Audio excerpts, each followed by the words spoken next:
পাথরকুচি পাতায় রয়েছে 10টি রোগের ঔষধ। আপনি জানলে অবাক হয়ে যাবেন।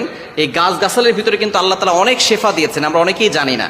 আল্লাহ পাক রব্বুল আলামিন কোনো কিছুই কিন্তু অনর্থক সৃষ্টি করেন। আল্লাহ তাআলা নিজে বলে দিয়েছেন 4 নম্বর পারা 14 নম্বর পৃষ্ঠার 11 নম্বর লাইন সূরা আলে ইমরানের 191 নম্বর আয়াতে আল্লাহ বলছেন, রব্বানা মা খালাকতা হাযা বাতিলা সুবহানাকা ফাকিনা আযাবান নার। আল্লাহ তাআলা দুনিয়াতে অনর্থক কোনো কিছু সৃষ্টি করেন নাই।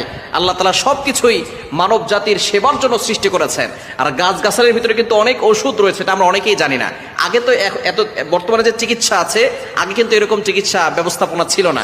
তখন মানুষ গাছগাছালি দিয়েই তারা সুস্থ হয়ে যেত। আলহামদুলিল্লাহ, আল্লাহর উপরে ভরসা করে এই গাছগাছালি দিয়েই তারা সুস্থ হতো।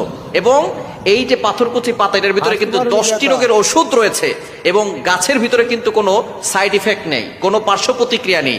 এটা খেলে আপনার শরীরে উপকার হবে, কোনো ক্ষতি হবে না।